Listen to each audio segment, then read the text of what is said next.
Tapi masih suka sego berkat gitu. Oh ya, itu wajib. Kan kata kiai dulu, daripada mangan sing enak lebih afdol dan lebih aji itu kan sego berkat. Sego berkat. Sukartono. Papua telepon. Iya, dari sana juga. Apakah benar seperti itu ya? Kalau dulu kita sering agen of change ya, agen perubahan itu memang di usia-usia muda kita ini. Jadi dimanapun sahabat-sahabat Ansor, Banser dan pemuda itu ada, maka sekiranya adalah beliaunya mereka semuanya punya nilai di titik tersebut.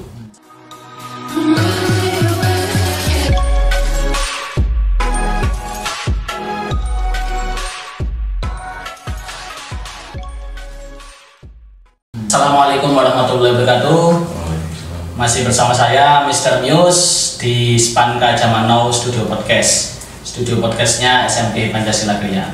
Salam sejahtera untuk semuanya. Oke, saat ini momentum hari lahir Sumpah Pemuda. Kali ini saya bersama Cak Kaji Reja. Beliau adalah ikonnya orang-orang Nahdliyin di Sidoarjo. Beliau Ketua Ansor Sidoarjo dan alhamdulillah kemarin itu menjadi legislatif gitu. Siap. Komisi pinten? Komisi B. Komisi B, alhamdulillah. Jadi ada bisa menampung aspirasinya para Nahdliyin. Oke. Untuk kesibukannya napa mawon, Gus? Assalamualaikum warahmatullahi wabarakatuh. Waalaikumsalam. Pertama kami sampaikan terima kasih ya atas undangan dari sahabat-sahabat kami di SMP Pancasila Krian, yang mana ini media cukup luar biasa, artinya komunikasi dengan suasana pandemi COVID-19 ini bisa lewat media seperti ini sangat efektif dan efisien. Alhamdulillah, emang ya Pak Komandan tak ini tikus tapi juga Ansor, ini kan jadi alhamdulillah. Jadi kesibukan yang pertama memang dulu sebelum di Dewan pun agenda Ansor juga sudah luar biasa. Sekarang ketumbuhan Dewan jadi harus pinter-pinter bagi waktu mana agenda kedewanan, mana agenda organisasi, dan juga mana agenda untuk keluarga. Iya. Alhamdulillah ini kemarin juga nambah satu dan sehingga alhamdulillah jagoan semuanya tiga semuanya ini calon Kasapornas, Kasatorwil, Kasatorga lengkap kesini. Tapi masih suka sego berkat gitu. Oh ya, itu wajib. Jadi walaupun dewan kadang itu dan kadang kita itu lupa posisinya di situ. Memposisikan sebagai anggota dewan sama komandan banser gitu. Jadi kadang mangan di mana di kaki lima, di koyokan sego bungkus gitu. Ini kadang tidak bisa kita lupakan karena memang kata kiai dulu, daripada mangan sing enak lebih afdol dan lebih aji itu kan sego berkat. Ini kan yang tidak bisa lupa dari sama-sama. Ini kan yang nilainya yang sebenarnya yang tidak kita dapatkan. Kalau semua enak ya semuanya banyak yang enak, tapi kan ada nilai keberkahan itu yang sulit. Namanya mau sego berkat nih kan. Ya. Enten berkat mulutan, berkat tibaan, wis ngelumpuk tadi siji. Apalagi berkat di jalur Ansor. Alhamdulillah, nggih Gus. Akhirnya ketularan nimbali Gus niki. Oke, fokus tema kita ngeten Gus. Spirit Sumpah Pemuda menangkal radikalisme dan intoleransi. Nah, kan seperti yang kita ketahui Gus, lahirnya Sumpah Pemuda kan tanggal 28 Oktober 1928 pada Kongres Kedua Kepemudaan. Ini kan tujuannya memang pertama kan menyatukan bahasa, menyatukan tumpah darah satu dan air Indonesia, berbangsa satu, bangsa Indonesia. Kira-kira menurut pandangan panjenengan masih relevankah untuk situasi saat ini? Sangat relevan. Jadi bagaimana semangat Sumpah Pemuda yang ada tiga hal tadi menumbuhkan rasa nasionalisme kepada bangsanya, bahwa pemuda itu tidak individualis. Pemuda ini bergerak sebagai penggerak masyarakat, sebagai penggerak di lingkungan masyarakat setempat. Ini artinya semangat kepemudaan ini tidak hanya selesai di tanggal itu saja, tapi hari ini pun cukup sangat relevan. Bagaimana dimanapun ya, apalagi sekarang kayak event pilkada, ini rata-rata ya hampir 68% kan didominasi oleh kaum pemuda, dan pemimpin yang ada di Jawa Timur pun juga banyak pemuda. Artinya di situ bahwa pemuda hari ini sudah menjadikan tolak ukur sebuah kebangkitan pembangunan bangsa. Dan alhamdulillah melihat kalau khususnya Sidoarjo ya, Sidoarjo ini OKP, organisasi kepemudaan juga cukup aktif. Jadi kita juga sering koordinasi dengan pemuda Muhammadiyah, pemuda Pancasila. Artinya bahwa ruang kemerdekaan ini ayo kita isi hal-hal yang positif, yang nggak benar ya ayo kita lawan bersama. Jadi apa ya, nilai ruh Sumpah Pemuda itu tetap kita galakkan. Kalau dulu kan ada Yom Madura, Yom Sumatera, Yom Java. Ini kan artinya bahwa semangatnya itu dulu itu kan pengen disatukan, jadi tidak terbelah-belah karena bahasa, karena suku, karena ras, tidak, tapi karena semangat kepemudaannya, sehingga ketika kemerdekaan itu juga luar biasa dari gerakan pemuda itu. Jadi menurut kami ini harus kita galakkan, khususnya para pemuda ya. Pemuda ini harus berani berkompetitif, harus berani bersaing, berani tampil dimanapun berada. Kayak kemarin kita juga di Ansor itu juga di internal pun juga kita biasakan apa ya, kompetitif bersaing pun juga yang sehat gitu ya. Pilkada kemarin alhamdulillah, apabila kemarin juga sahabat-sahabat Ansor itu tadi, kalau dulu ada Nusron Rahim itu kan sering mewanti-wanti kita, Ansor itu partai apapun tidak masalah, yang penting menang. Daripada partainya harus terus tarungnya nggak all out ya. Alhamdulillah kalau Sidoarjo ini kan jadi lumayan ya, kemarin berapa persen kursi itu juga sahabat Ansor. Walaupun memang ada yang juga dari partai lain, tapi dominan di Partai Kebangkitan Bangsa juga dominan sahabat-sahabat Ansor. Oke, terkait dengan kepemudaan ini Gus, kan kepemudaan ini kan heterogen Gus. Jadi kita juga paling tidak harus menyamakan satu visi dan misi.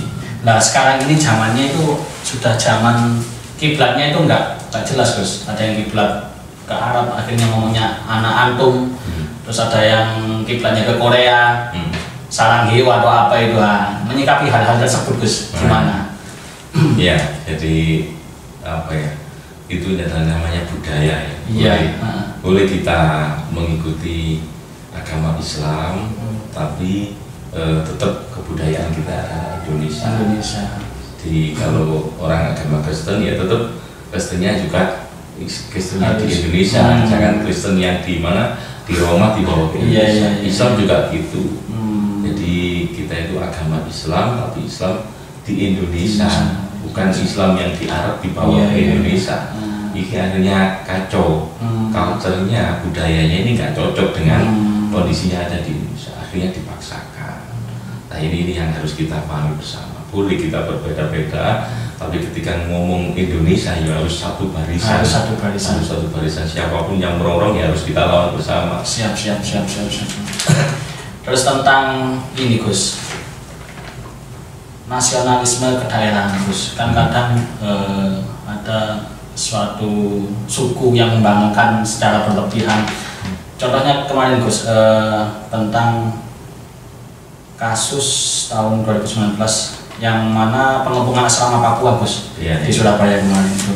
Nah yang di Tenggarai kan adanya oknum yang sengaja membuat kegaduhan. Nah ini gimana menyikapi hal-hal semacam itu? Itu kan sudah merusak bingkai-bingkai kebinekaan Gus. Betul. Jadi alhamdulillah kasus Papua kemarin 2019 ya kan? 2019 alhamdulillah kita juga dari Ansor menginisiatif ya kemarin ada makan bersama, makan malam bersama dengan sahabat-sahabat kita, saudara kita Papua yang ada di Sidoarjo. Jadi apa ya, kita menunjukkan kepada dunia khususnya masyarakat Indonesia ya, bahwa kita walaupun berbeda agama, berbeda suku, tapi ketika ngomong Indonesia ya juga harus satu barisan. Nah, ketika kemarin kita mencoba bahwa memang ini kan Sidoarjo itu cybernya ya, cyber itu yang tarung di media sosial itu memang sampai hari ini pun pimpinan pusat masih belum mencapai bahwa Sidoarjo ini juara media sosial. Juara media sosial. Cybernya itu kan ngomong ansor itu Sidoarjo. Ya Allah. Makanya ketika kemarin momen ketika Papua semuanya bergerak ngomong Papua dan banyak yang pro kontra, Sidoarjo memberikan sebuah suguhan bahwa kita bisa makan bersama, kita lu bisa berdoa, kita lu bisa kenapa sih harus kita permasalahkan masalah suku dan ras saja. Nah gitu. Nah akhirnya itu kan sempat viral ya di situ. Dan banyak respon juga yang positif bahwa banyak kok ya saudara-saudara kita di Papua yang ada di Sidoarjo itu ternyata.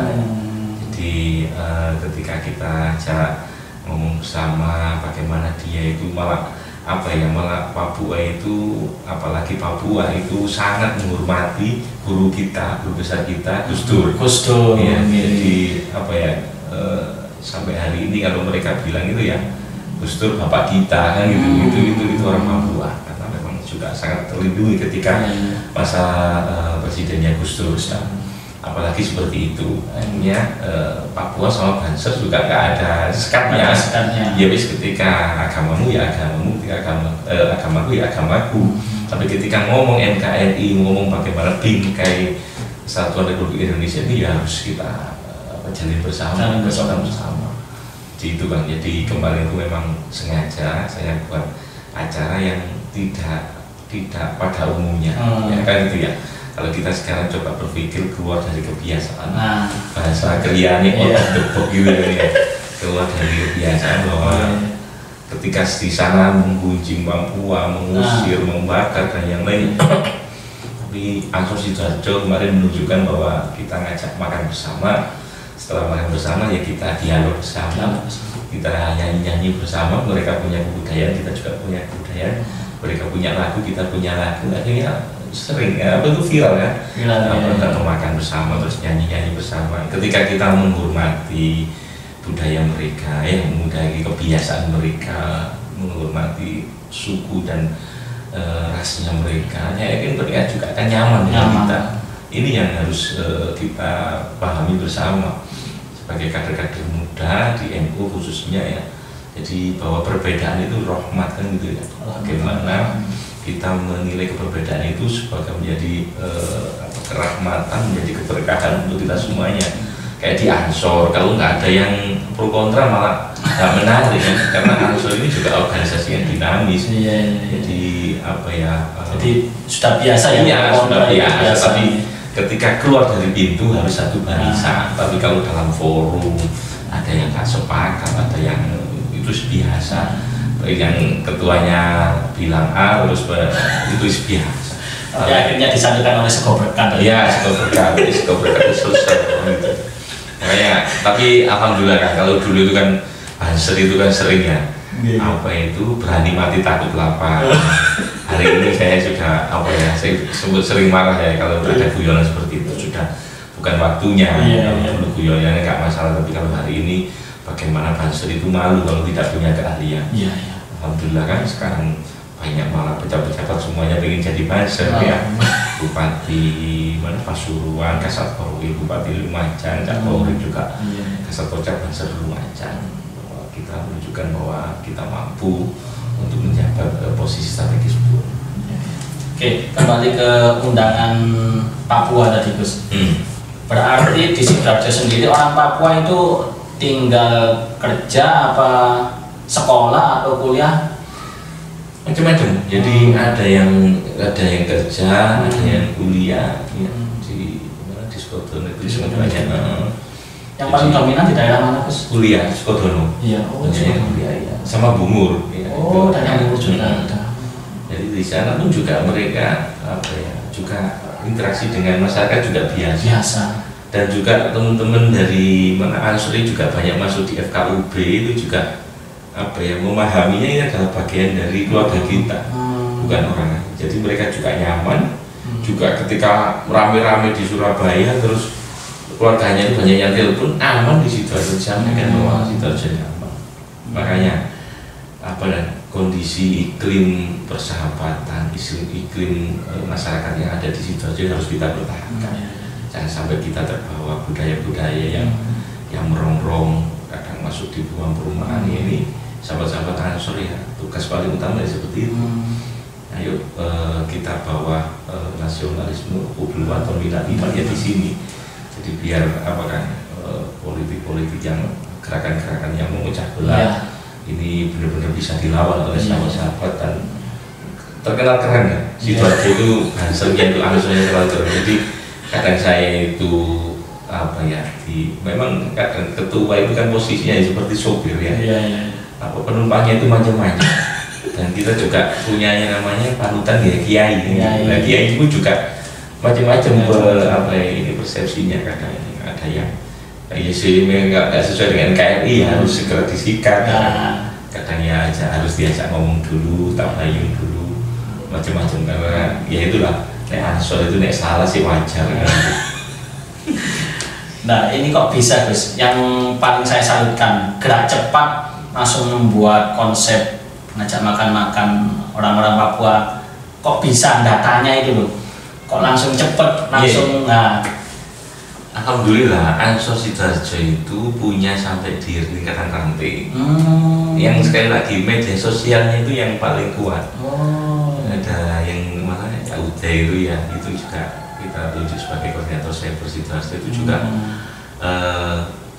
bagus komunikasinya. Jadi makanya ketika ada gerakan khilafah, gerakan dai-dai yang mengancam, yang biasanya membenci dan menyampaikan kebencian, jangan sampai terdengar yang bagus gresik gitu ya, miminya dan masuk di grupnya Ansor mesti akan dihabisi mesti. Jadi karena itu harus ngimbangi pasukan seperti ini, sehingga ketika Papua kemarin itu teman-teman cyber juga berpikir kalau di mana-mana hari ini lagi menghujat, lagi pro kontra dengan orang Papua, lagi pengen mengusir karena karakter dan yang lainnya.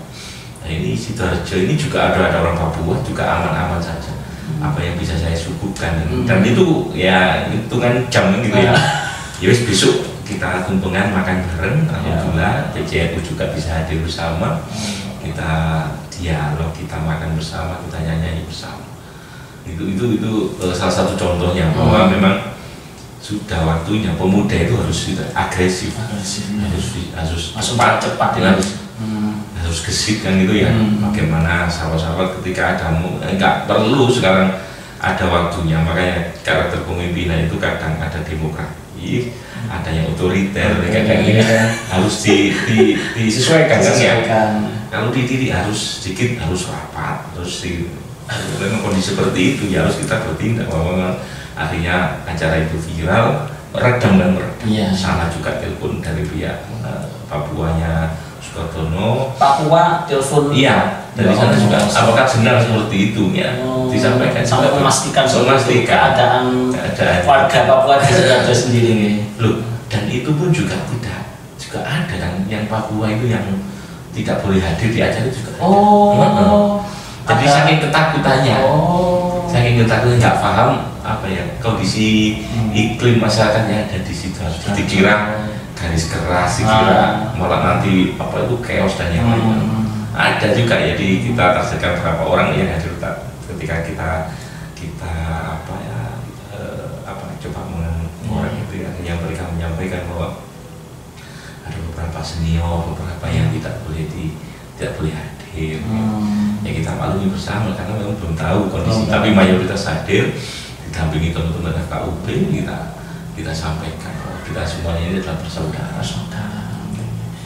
Terus terkait dengan respon dari saudara Papua, Gus, mereka enjoy nyanyi-nyanyi dan enjoy, terus tarian-tarian atau mungkin sesuai dengan kebudayaan mereka juga ditampilkan juga. Jadi malah mereka itu mereka itu seakan-akan tidak tahu kasus yang ada di daerah yang lain. Di Surabaya kemarin ya. Malah mereka nggak tahu kalau di Malang sama Surabaya gitu. Mereka harusnya Sidoarjo malah nggak tahu kan kejadian seperti itu. Saking nyamannya Sidoarjo, makanya ini harus kita pertahankan bersama sama sahabat Ansor. Saya ini selalu memberikan tugas di ranting, di PAJ, apapun kejadiannya tetap koordinasi pada pimpinan. Jangan sampai salah langkah, salah bertindak, apapun jangan sampai kedahuluan organisasi yang lain. Kalau sudah parah baru melaporkan. Nah ini yang harus yang tidak boleh terjadi. Saya terus pesan harus telinganya lebar-lebar, pasang mata yang besar-besar, gerak-gerik mereka. Saya yakin teman-teman ini sudah paham mana kawan mana lawan, sehingga tidak sampai kecolongan gitu kan. Kalau kecolongan sudah ya kayak kasus Balai Bahasa Lama kemarin ya yang di Gedangan, itu kan ya itu padahal kami belum dilantik kan. Itu kalau saya salah langkah bisa di SK itu. Nah itu kan itu salah satu yang kita kita tidak ya. Karena padahal seakan-akan kita menyalahi prosedur, padahal kita sudah sesuai dengan aturan. Ini SOP-nya sudah sesuai.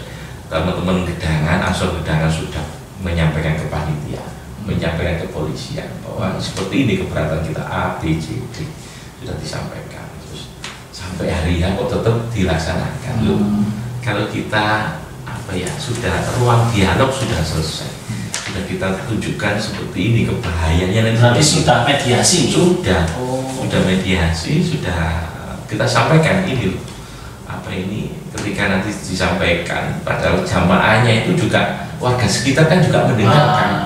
Ini yang nggak tahu-tahu akhirnya dapat doktrin yang seperti itu kan, ini kan yang bahaya kan. Saya nggak melarang jamiahnya untuk ngaji, saya tidak melarang, tapi dai-nya mau silakan diganti. Nah akhirnya sampai hari H kita ramai itu.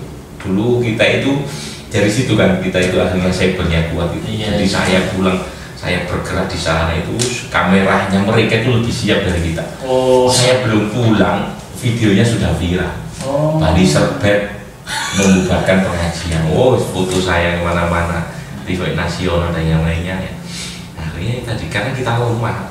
Nah kejadian hari Sabtu, Minggu nggak ada klarifikasi dari kepolisian, Senin baru ada klarifikasi bahwa tidak ada pembubaran. Ya wis, Sabtu Minggu kita dihabisi di media sosial.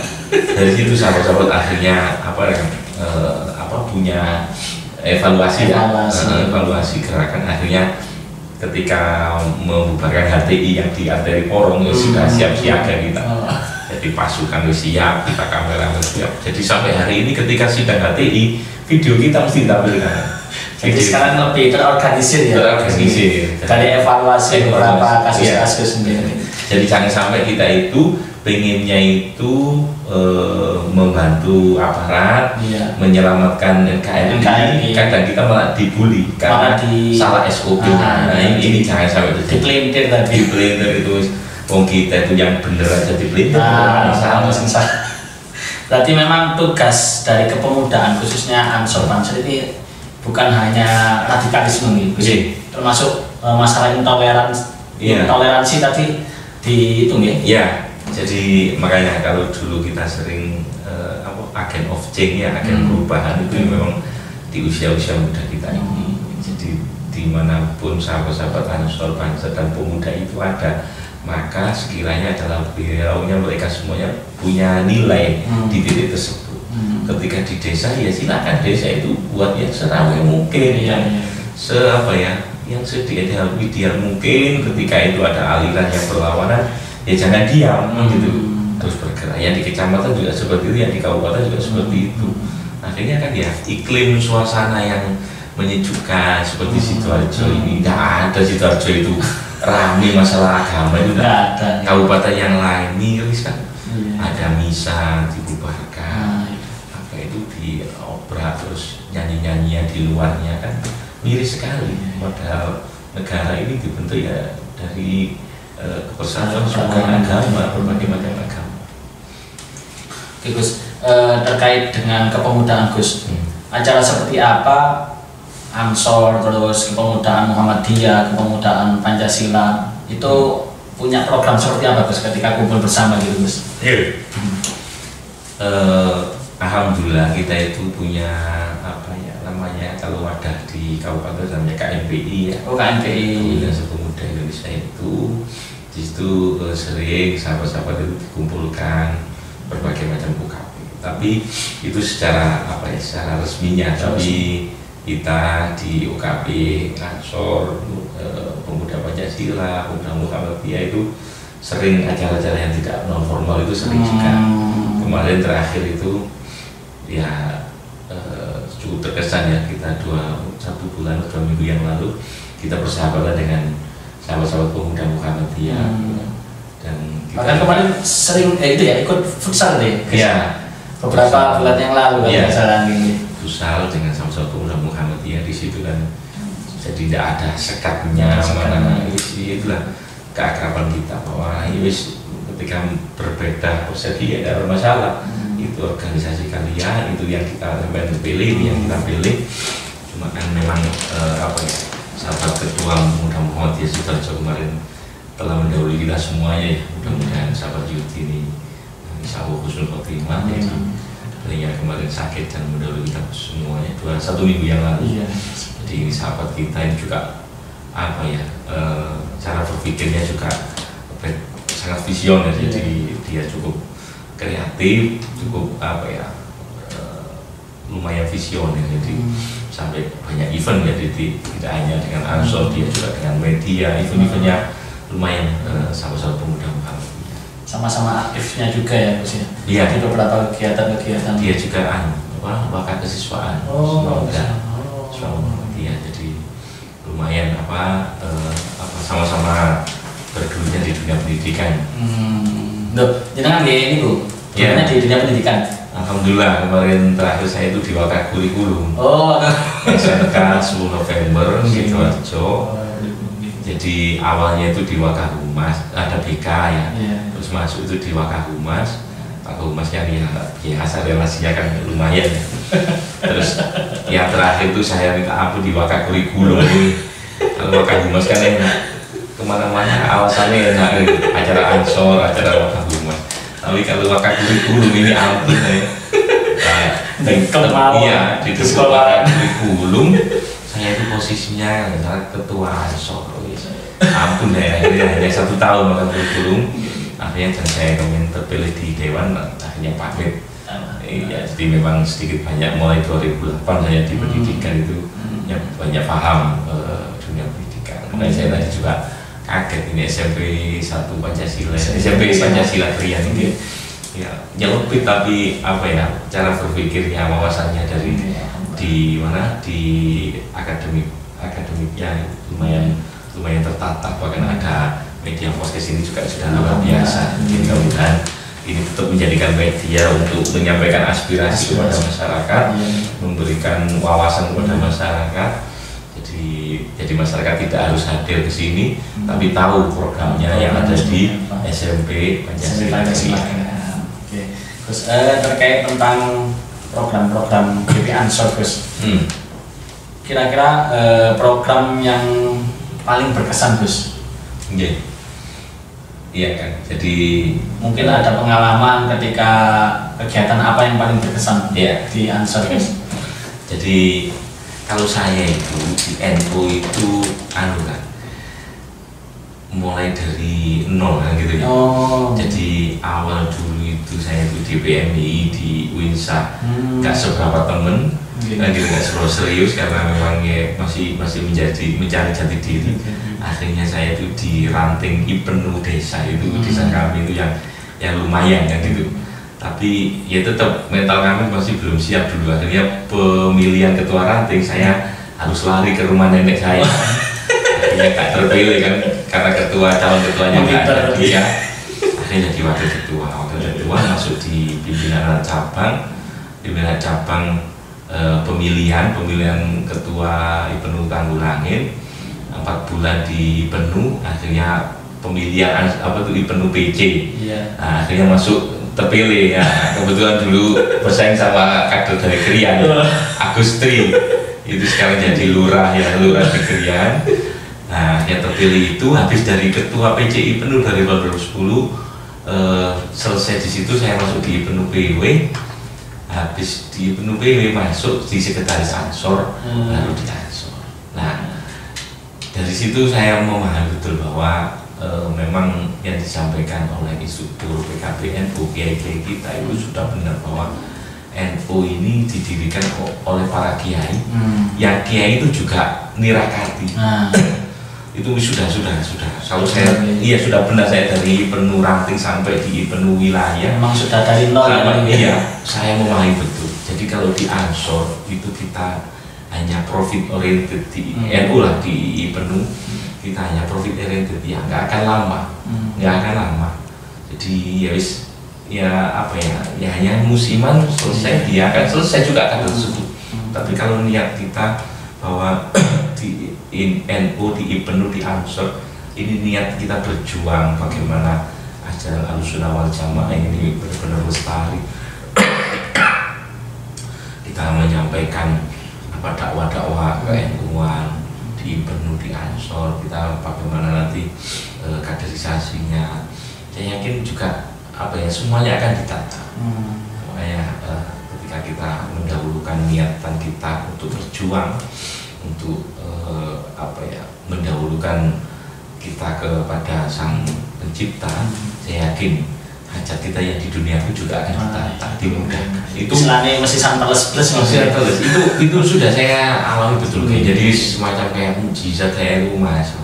Jadi mulai dari penuh itu ya saya banyak ya, saya itu makanya sampai saya hari ini kalau menyampaikan kepada kader-kader, sampai kalau di penuh di Ansor itu harus total. Tidak bisa kakinya separuh masuk terus kakinya ini separuh ke sana, nggak akan maksimal.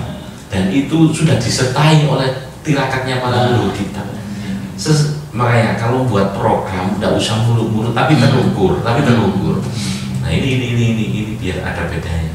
Ketika sudah terukur, nanti eventnya seperti ini, tidak usah ketakutan tersendiri kok dananya dari mana, tapi sudah terukur.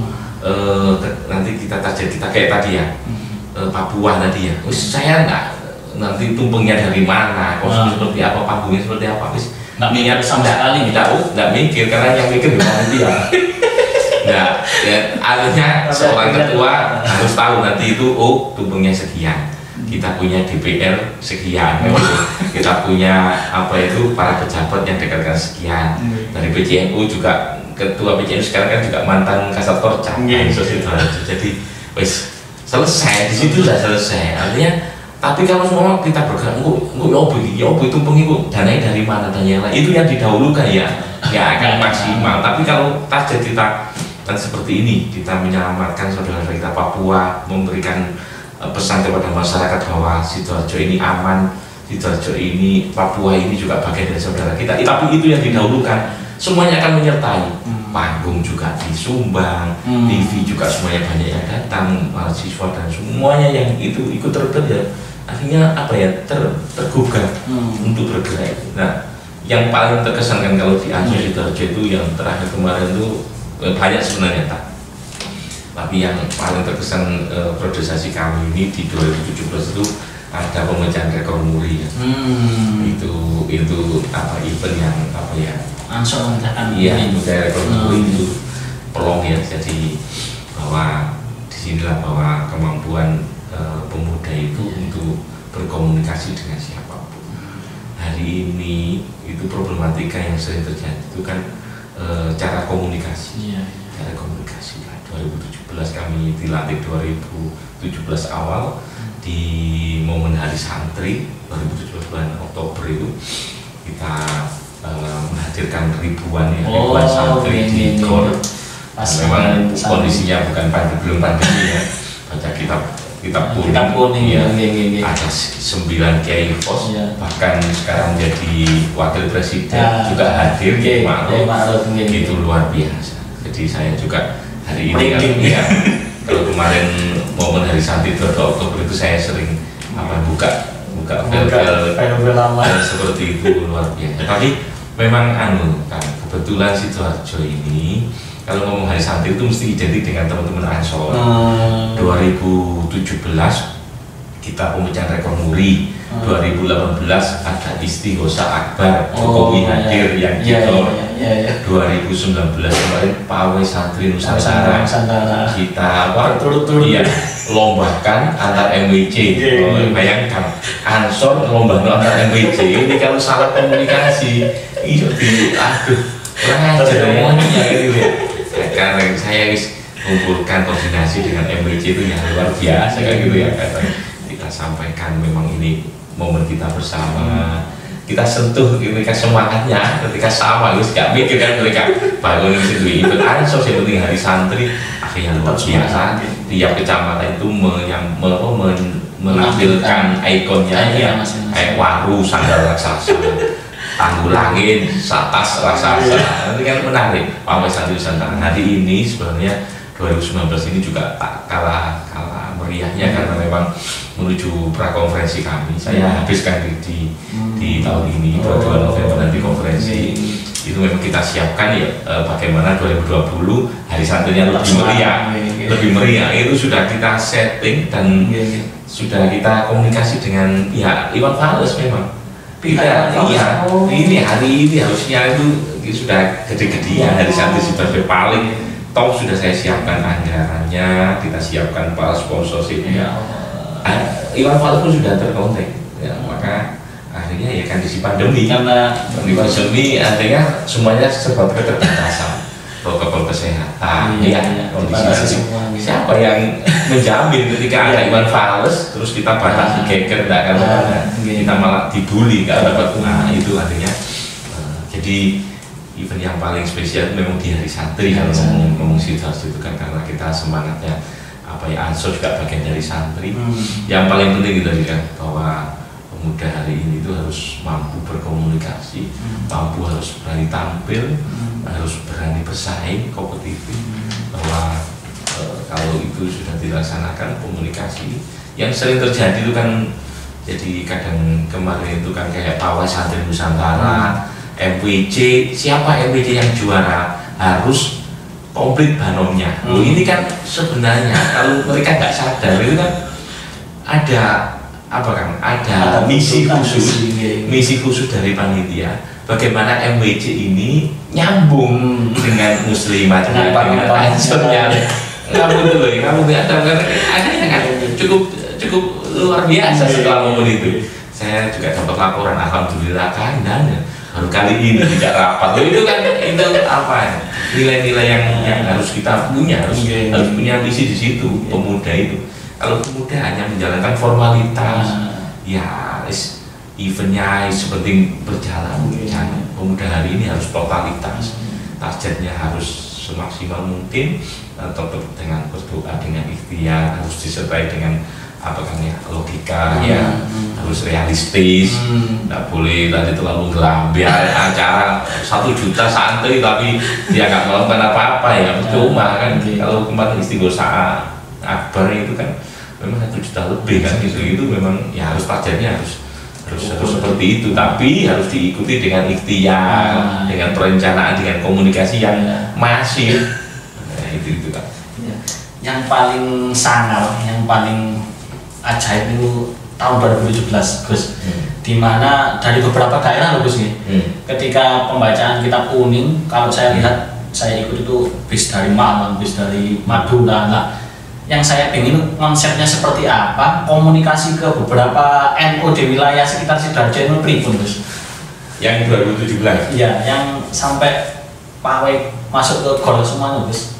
Oh iya, jadi memang itu tadi kan, bahwa setelah diputuskannya 22 Oktober menjadi hari santri, ini kan puncaknya kami kemarin itu yang semangat, ketika semangat semua elemen 2017 itu kita buat event yang sangat luar biasa. Artinya banyak pihak yang ini berikutnya harus dibiayai yang total kan gitu.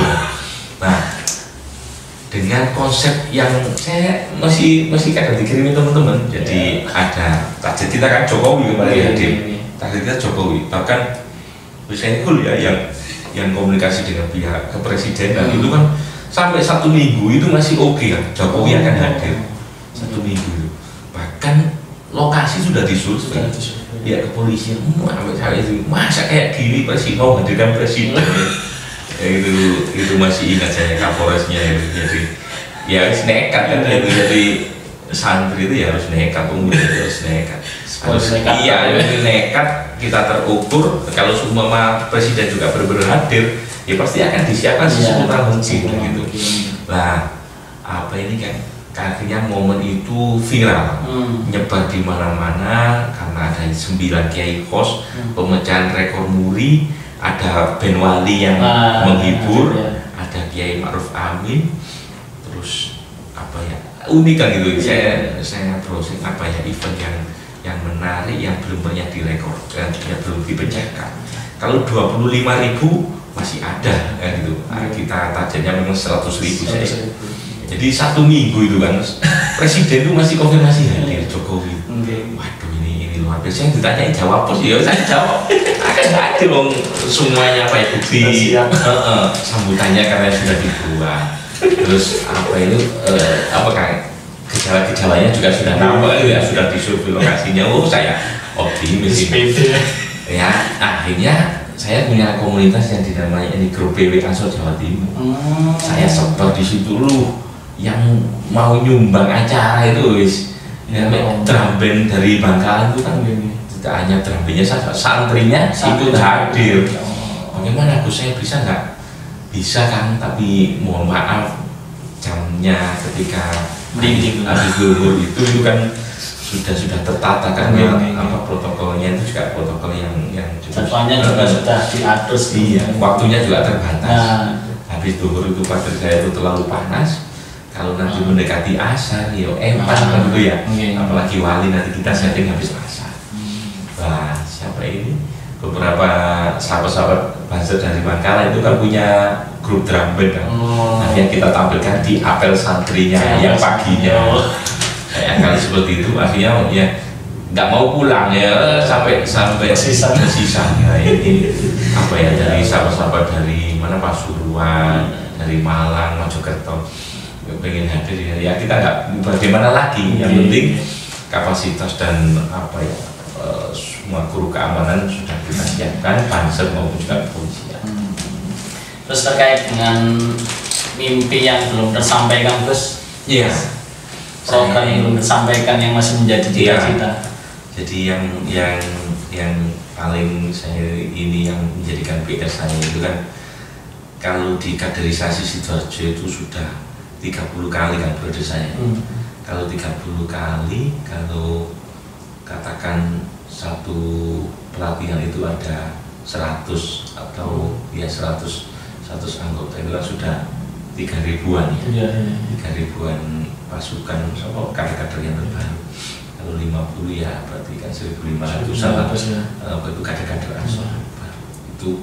Itu sudah terlaksana. Kemarin target saya itu ada 1.000 perekrutan banser, 1.000 banser di akhir periode saya ini. Sudah teman-teman saya tahan 2020 jangan sampai ada diklat, semuanya jadi satu di apa teman-teman BC kan gitu ya, PAC 2018 2019 hampir tiap bulan teman-teman teriak lalu bentuk gantian ya itu dari 50 70 150. Akhirnya saya stop 2020 hasil raker yang kedua kami. Ada puncaknya nanti kita hadirkan apa itu Panglima TNI kan gitu ya, Gus Yaku ketua umum untuk menjadikan apa menjadi inspektur upacara untuk keren ya 1.000 sudah keluar di mana hasil rakernya sudah sepakat semuanya sahabat-sahabat kecamatan. Kapan nih rencananya Gus? Ya ini di bulan Juli kemarin, Juli mendekati konferensi bahwa kita ada di Kelapa. Semuanya sudah kita siapkan, sudah komunikasi semuanya, anggaran sudah kita siapkan, teman-teman menjadi peserta juga sudah siap. Itu kan kadang saya itu merasa apa ya, karena bersalah ya. Karena teman-teman juga sudah memahami bersama melalui kondisi pandemi, semuanya serba terbatas. Oke Gus, terkait tentang khidmat panjenengan ten NU niku kira-kira ada nggak perasaan bersalah sering meninggalkan keluarga, kadang berangkat pagi terus pulang malam, sampai ngomong anak pun jarang. Ada nggak perasaan bersalah gitu? Yang kadang saya itu merasa ya sangat-sangat bersalah ketika ketika harus, apalagi sekarang event kegiatan dewan di Ansor saja wis kartu jalan zamannya Gus Dur kan PLO ya, pengurus Lalioma itu di Ansor, itu ngurusi Ansor saja. Nah, sekarang juga agenda dewan, sehingga mau nggak mau kita juga harus bagi waktunya sebisa mungkin kan, ini sepandai mungkin. Kadang itu saya catat agendanya Ansor, agenda dewan, terus khusus keluarga itu juga harus. Kadang tadi kan, kadang habis acara jam berapapun, ketika saya pulang ya wis posisi tidur apapun saya tak suaya kita ambungi kadang ya tadi kita ketemunya di situ.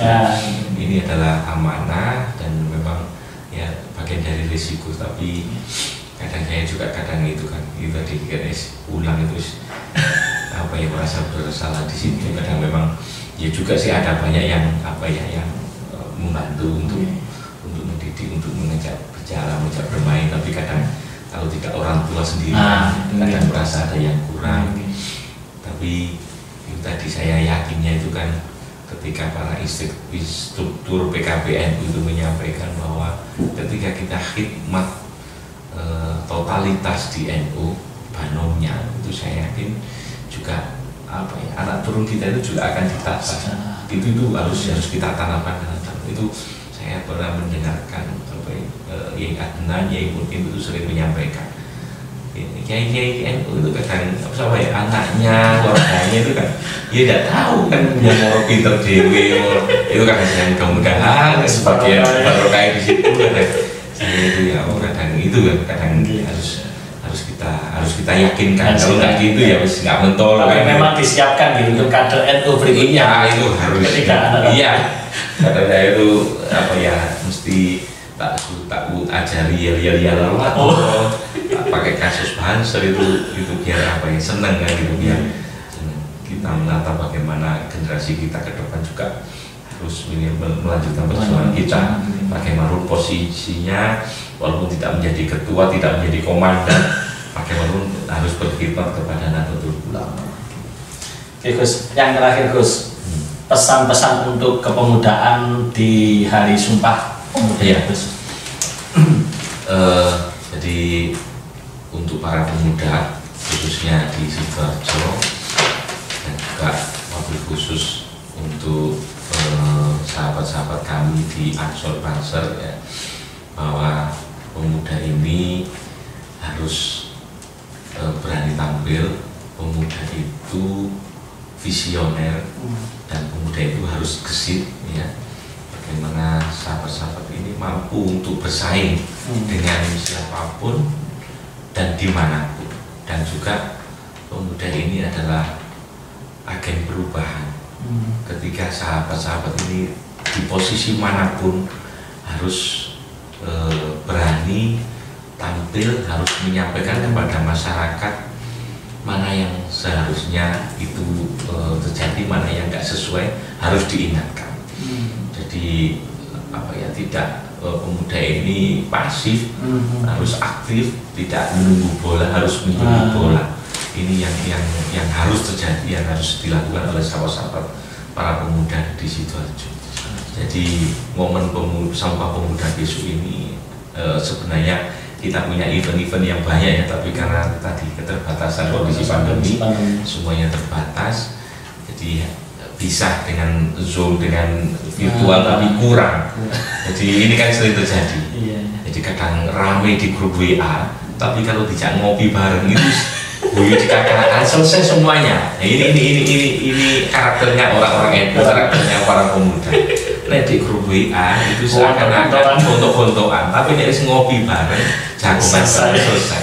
Nah, ini sama-sama pemuda bahwa sahabat-sahabat ini punya tanggung jawab bagaimana menjaga negara kesatuan Republik Indonesia ini tetap damai, rukun, dan pembangunan tetap berlangsung. Ini sahabat-sahabat ada di pundak sahabat-sahabat para pemuda, sehingga sahabat-sahabat dimanapun, posisi apapun harus tetap bergerak, harus tetap berkoordinasi, harus tetap berkomunikasi, sehingga terciptanya iklim suasana masyarakat yang rukun, guyup rukun, kompak, sehingga ketika ada masalah sedikit pun cepat terselesaikan. gitu kan. Dan siapapun lawannya, ketika kita kompak dan pemuda, dan di situ saya yakin cepat akan tersingkirkan dan gitu, baik itu radikalisme, intoleransi. Gitu kan. Oke, terima kasih kepada Gus Riza Ali Faizin. Satu hal yang perlu kita sampaikan, kesimpulannya adalah di momentum Hari Sumpah Pemuda, pemuda itu harus menjadi agen of change, agen perubahan yang mana harus siap untuk berkompetisi. Dan satu hal yang perlu diingat-ingat, harus menjaga merawat PBNU, Pancasila, Bhinneka Tunggal Ika, NKRI dan Undang-Undang Dasar 45. Oke, sekian dari saya. Saya Mr. News, SMP Pancasila, Krian, Los, KLWN. Assalamualaikum warahmatullahi wabarakatuh.